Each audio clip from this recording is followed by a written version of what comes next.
What do you want?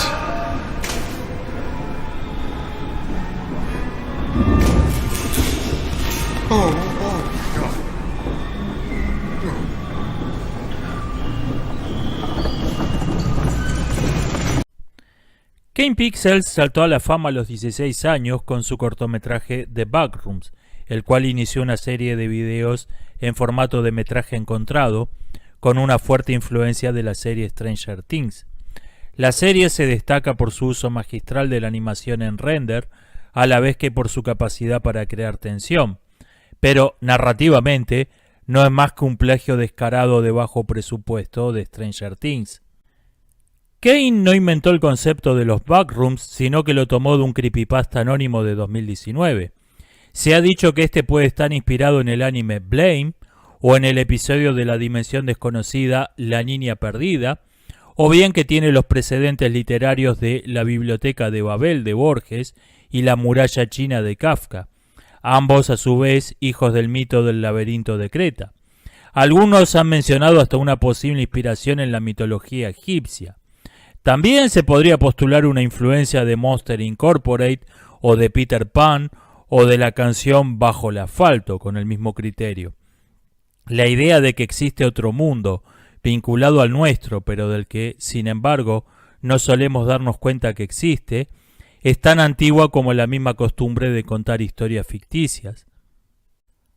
Cuando Kane lanzó en 2023 su nueva serie The Oldest View, al principio ni siquiera me di cuenta de que era una serie distinta y francamente tardó en hacer efecto en mí. La serie se compone de 3 videos, de los cuales 2 son claramente solo una preparación para el tercero. El primero, Renovación, de 4 minutos, muestra solo un hombre paseando por un bosque, con imágenes mezcladas de alguien fabricando una máscara. Claramente, el video funciona como un tráiler, presentándonos el mundo de esta nueva trama, y no busca más que crear curiosidad. En el segundo video, Debajo de la Tierra, de 12 minutos, volvemos al formato del metraje encontrado. En este caso, nos presentan a un youtuber que hace videos de exploración y que se mete a filmar una escalera que se hunde más de 1 kilómetro bajo la tierra en el medio de la nada. Su nombre es Wyatt, claro anagrama de White At, ¿por qué ahí?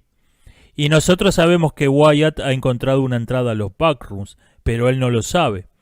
A lo largo del video especula acerca de lo que puede ser ese lugar. Cuando reseñé este corto sin haber visto todavía la tercera parte, detesté que la entrada a los backrooms fuese fija. Me pareció que eso arruinaba por completo el elemento desconcertante y aterrador del concepto.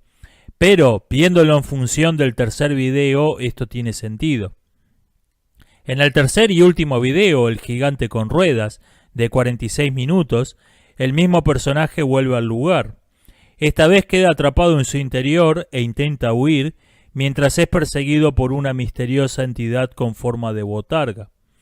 Los videos están llenos de easter eggs y referencias, como suele ser en el trabajo de Kane Pixels, pero no está del todo claro de qué tratan estos videos.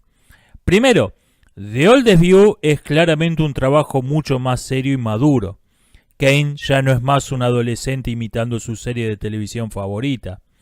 El monstruo no aparece hasta el minuto 19 del último video de la serie, y su aspecto no es particularmente aterrador en sí mismo.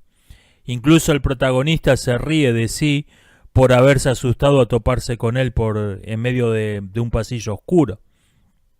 No hay elementos de ciencia ficción en esta serie, y el otro mundo es un espacio muy restringido, no mayor que un shopping center del mundo real. Y hay una cosa que brilla por su ausencia en esta serie sobre los backrooms, que son, los backrooms. Los típicos pasillos interminables de paredes amarillas nunca aparecen en The Oldest View. El título de La mirada más antigua tiene un doble sentido. De un modo críptico, velado, se le informa al público que esta serie es un retorno a la mitología original de los backrooms, sin los elementos de ciencia ficción de la serie anterior que habían dividido a los fans. Pero también, de modo mucho más directo, presenta el tópico de esta serie, que es la nostalgia y el retorno del pasado. El shopping de The Oldest View es una recreación asombrosamente fiel de un lugar real, un shopping en Dallas que fue demolido poco antes de que se filme esto. El shopping del mundo real, en los últimos años antes de cerrar, se había intentado reciclar como una gran galería de arte, y este es el origen de la botarga, que existió realmente y que representaba a Julien Revenchon, un destacado naturalista del siglo XIX, que es la persona que aparece en el breve primer episodio de The Oldest View. Hace 7 años, el youtuber Xerox Lulu visitó el shopping de Dallas el último día que este abrió al público. El lugar estaba casi vacío y apenas quedaban tiendas abiertas, pero sin embargo se lo ve limpio y ordenado. Pero lo que más llamó la atención de ese documental es la botarga de Julien Revenchon abandonada en un pasillo. Si uno no conoce la historia del lugar, se ve como algo completamente random, y varias personas mencionaron en la caja de comentarios que les parecía sumamente creepy, o bien preguntaron qué diablos era esa cosa. Alex Garland, director y guionista de Aniquilación 2018, dijo que su intención con ese film fue crear un alienígena realmente alienígena, que no sea hostil ni benévolo, que no solo no se sepa qué quiere, sino que no esté claro si quiere algo, si quiere, si el querer cosas forma parte de su naturaleza. Bueno, aunque creo que Aniquilación es una película muy meritoria, también creo que falló en su objetivo. El alienígena de ese film crece sin ningún plan ni control, creando cosas sin propósitos, simplemente mezclando el ADN de diversas especies porque sí. La analogía del cáncer sería obvia incluso si el film no la mencionara explícitamente. Ahora bien, dado que el cáncer forma parte del mundo natural, no hay nada extraño o alienígena en eso. La premisa se reduce simplemente a ¿qué pasaría si un tumor tuviese conciencia e inteligencia? Pero el gigante con ruedas de The Oldest View, en cambio, es realmente un alienígena alienígena. No conocemos las leyes por las que se rige su mundo y por lo tanto no sabemos qué quiere, si es que quiere algo. Hay en este momento en la cultura norteamericana de los 2020 un curioso fenómeno que es la nostalgia por la era de los shopping centers. Los shoppings han ido siendo reemplazados por las compras online en sitios como Amazon y muchos están cerrando sus puertas o bien reciclándose como otra cosa, el shopping de Dallas entre ellos. Y digo que es un fenómeno curioso porque los shopping fueron universalmente odiados cuando aparecieron. Económicamente, representaron la ruina de miles de pequeños comerciantes en beneficio de grandes corporaciones. Estéticamente eran horrendos, eran lugares intencionalmente diseñados para que las personas en su interior olvidaran que el mundo exterior existía, con comercios separados entre sí por pasillos que constituían un pseudo espacio público, dado que todo el complejo estaba en propiedad privada. El escritor Douglas Coupland lo llamó las catedrales del siglo XX, satirizando el reemplazo de la religión por el consumo, o quizás el consumo convertido en una nueva forma de religión. Mientras que los sociólogos acuñaron el término no lugar para referirse a sitios como los shopping centers, espacios vacíos emocionalmente que existen únicamente como lugares de tránsito entre dos lugares que existen realmente, que se consideran realmente importantes. Y por cierto, el concepto de no lugar es un factor clave para entender el mito de los backrooms. Los backrooms son no lugares con esteroides. Y sin embargo, esos no lugares, esos lugares emocionalmente vacíos, se convirtieron con el tiempo en objeto de nostalgia, al irse llenando de recuerdos personales fuertemente emocionales. De por sí, la nostalgia es un sentimiento extraño en un joven.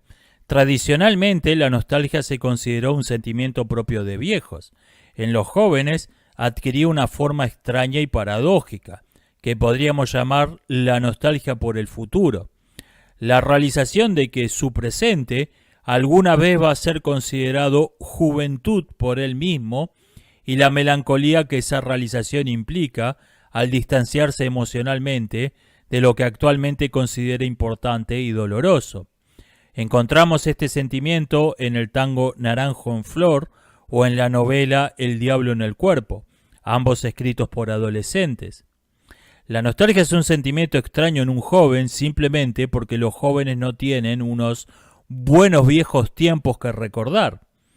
La nostalgia por los shopping centers es, siendo más específicos, la nostalgia por los shopping centers como los recuerda un niño. O sea, básicamente un enorme patio de juegos que solía visitar con su familia. El brutal consumismo de su propósito y el nihilismo propio de la estética corporativa son cosas que a un niño le pasan 100 kilómetros por encima de su cabeza. La razón por la que todo el mundo odió los shopping centers cuando estos aparecieron fue que nadie había sido niño en ellos todavía. Ahora bien, hay algo horroroso en eso mismo. Algo curioso sobre los backrooms es que las parodias del canal Return to Render, un año en los backrooms, sin proponérselos, son más inquietantes que no todas las imitaciones baratas de Kane Pixels que inundaron YouTube en 2022. En esa serie de cortos, la gente se ha acostumbrado a los backrooms y hace cosas como jugar a las escondidas en ellos, o llevar a sus hijos al parque de diversiones o a las piscinas infinitas. Lugares horrorosos que tienen un aspecto inocente infantil, pero a la vez extraño y apagado emocionalmente, algo que es en sí mismo frecuente en las historias de horror. Solo que en este caso, por la simple familiaridad con ellos, la gente parece haber dejado de captar la ironía. Hay algo sumamente creepy en esas imágenes de familias felices paseando despreocupadamente por un entorno hostil y alienígena. Y sin embargo, eso mismo fue la cultura de los shopping centers en el mundo real. La botarga que se veía creepy y abandonada en un pasillo había sido a su vez producto de la nostalgia. Al organizar el shopping como forma de promoción, un desfile de botargas conmemorativas de varias personalidades locales, entre ellas Julien Revenjon. Ahora bien, Revenjon había llegado a esas tierras también movido por la nostalgia.